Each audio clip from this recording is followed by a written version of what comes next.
예, 안녕하십니까. 어, 저희 교재, 제가 과도 교재 얘기할 때마다 얘기합니다. 언어의 산책, 7장 들어갈 차례입니다.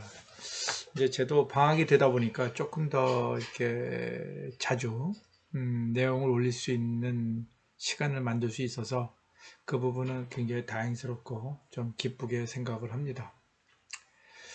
일단 그 이야기 중에 그 이 부분은 그 이야기 중에 이제 언어학에 대한 이제 이야기를 주로 하는 건데요. 이제 제가 잠깐 그 앞서 얘기가 우리 본론에 들어가기 전에 이 수업에 이어서 다음 수업에 무엇을 할 것인가에 대해서 간단히 한 30초 정도 소개를 하고, 예, 그리고 나서 수업을 진행하겠습니다.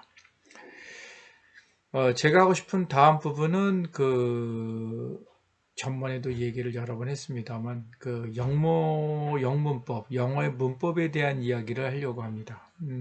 영문법 하면 뭐 사람들이 다 너무나 뭐 꼭 해야 되느냐, 안 해야 되느냐, 또 문법이 꼭 필요한 것이냐, 하지만 공부를 하다 보면 꼭 시험 문제를 풀지 않더라도 영어의 어떤 문장 문맥에 좀 이해가 어려운 상황에 맞닥뜨리게 되면 결국 구조를 보게 되고 그 구조는 문법과 밀접한 관련성이 있죠. 그래서 그 영어 문법에 대한 저의 또 제가 꾸며놓은 책이 있어서 영문법 실체와 이해 그 부분 나중에 책은 소개시켜 드릴 것이고요. 그리고 그 문법을 하면서 기회가 되면 이 한국어의 문장 구성과 좀 비교를 해보려고 그래요.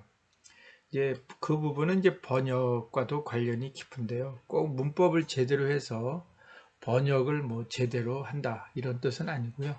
한글의 어떠한 그 문맥의 이유에 대해서 좀 더 이해를 하시게 되면 그 문장 구성과 그 문맥 이해하는 방식을 좀 더 확실하게 갖고 계시면 전체적으로 그 영어 문법을 이해하는 데 도움이 되고 한국어와 영어의 사이의 관련성도 도움이 될 것 같아요. 그래서 제가 비교하려는 책이 뭐냐면 여기 잠깐 보시면 1990년대 초반 책이긴 한데요. 국어 문법의 연구라는 책이 있습니다. 서정수라는 분의 그 저서인데요. 뭐 그 이후에 여러 그 국어 문법에 대한 그 얘기가 나옵니다. 그 최근에 나온 걸로 보면 그 우리말에 대한 궁금증 이렇게 해서 우리말의 그 문법에 대한 궁금증이죠. 고영근 교수님께서 한 게 있습니다. 그래서 여러 가지 이제 궁금한 부분, 이 부분이 이제 한국어의 그 궁금한 부분, 이건 어떻게 이해를 해야 돼요? 그와 더불어서 저는 여기다가 좀 더 하나를 보태서 이거와 영어의 부분을 연계해서 우리가 국제화 시대니까 우리 걸 정확히 이해를 하고 나면 그 다음에 무엇을 해야 되는가가 다음 단계이니까 그걸 같이 곁들여서 하려고 합니다. 자, 그게 이제 다음에 과정이 되고요. 자, 일단 본론으로 들어가면 언어의 산책의 동물의 언어입니다. 좀 빨리 나가겠습니다. 왜냐하면 반드시 알아야 될 부분은 아니기 때문에. 그래서 그 151페이지를 보시면 중요한 포인트가 정해져 있죠. 그 동물의 의사소통 체계. 우리가 자꾸 동물의 언어라고 하는데 그걸 인간의 언어와 구분하는 경우에 동물의 언어, 인간의 언어보단 인간은 인간의 언어라고 부르고 동물의 그 소위 서로 상호 통한다고 그럴까요? 그것은 의사소통 체계. 그래서 커뮤니케이션 시스템. 이렇게 물론 인간의 언어도 크게는 커뮤니케이션 시스템이지만 인간의 언어가 과연 커뮤니케이션을 위해서만 나왔는가? 그건 좀 생각해 볼 여지가 있습니다. 그 이유 중에 하나는 인간은 생각을 하면서 자기와의 대화를 하죠.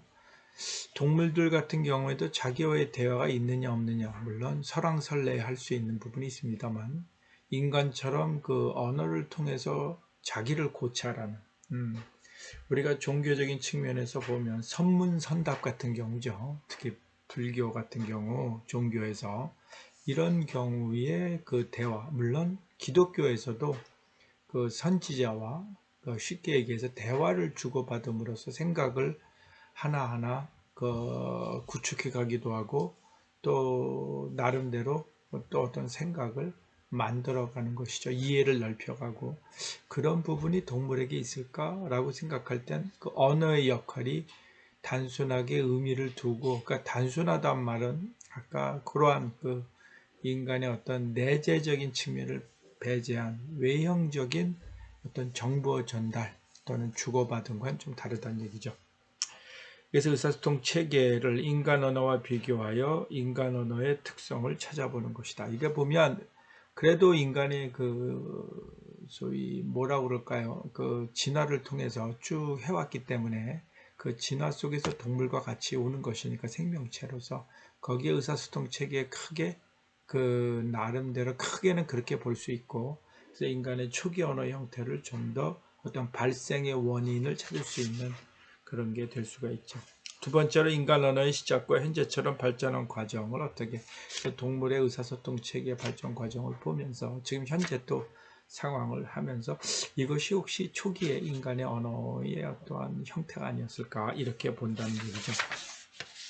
그렇기 때문에 그 동물의 의사소통 체계를 보는 방식 중에 하나가 가장 대표적으로 보는 게 이제 군집 생활하는 동물들을 보는 건데요. 거기에 좀 더 대표적인 게 바로 벌입니다. 우리가 그래서 비 댄싱이라고 하는데 이 그 소위 그 벌이 그 외부에 갔다 와서 그 벌집에 있는 다른 벌들한테 자기가 얻었던 정보를 전달하는, 뭐 대표적인 케이스로 만약 먹이가 있다면 먹이까지의 거리, 방향, 그 다음에 먹이의 질, 정도 이런 거를 보는 것이죠.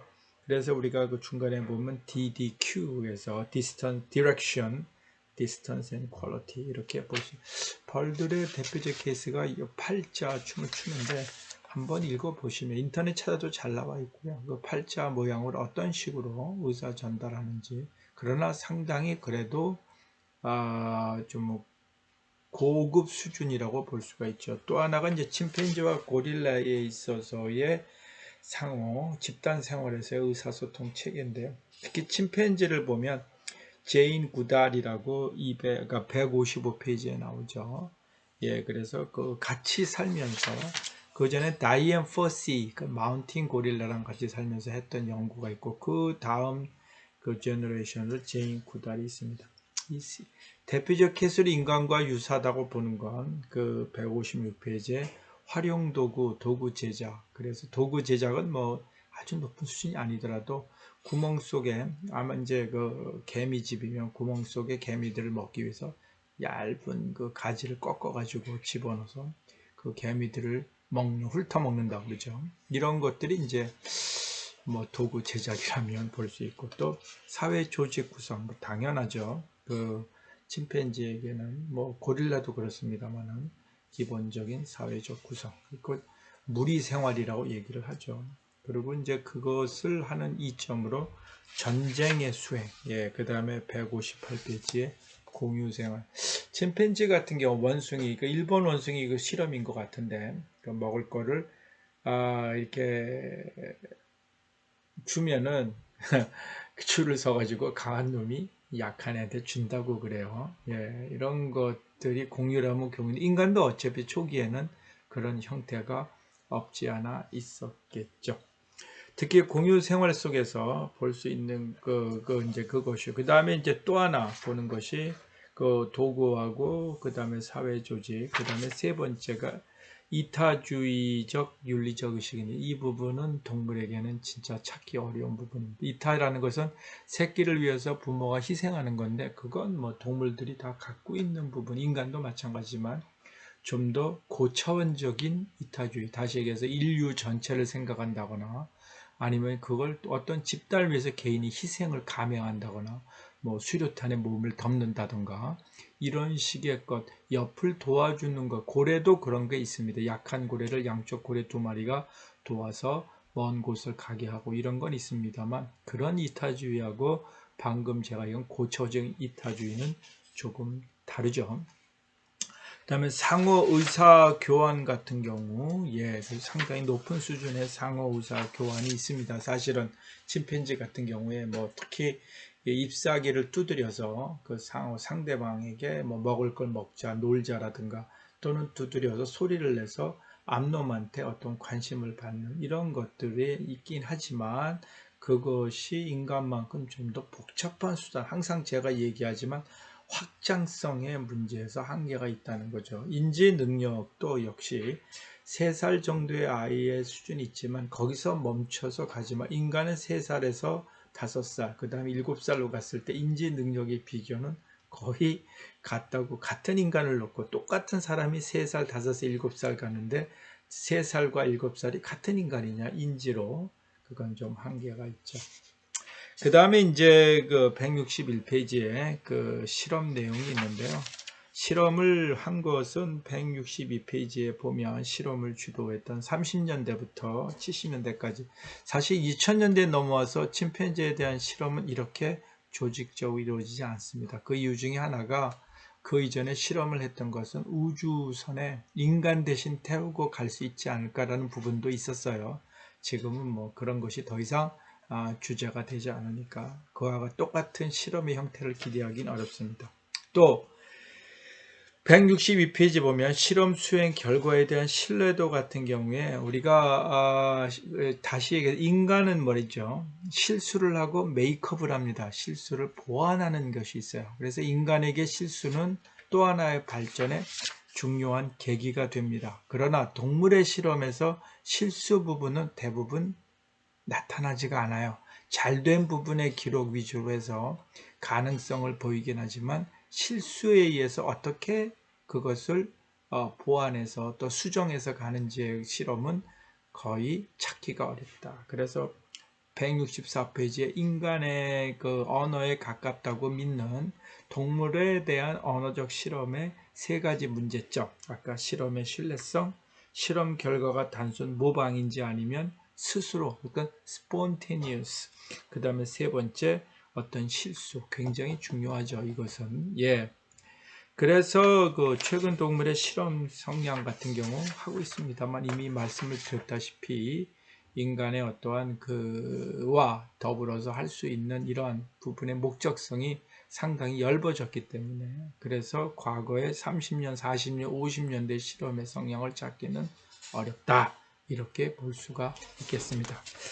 자, 굉장히 빨리 끝냈는데요. 뭐 그 정도로 알아도 될 내용이기 때문에 그렇게 지나갔습니다. 다음에 8장을 들어가도록 하겠습니다.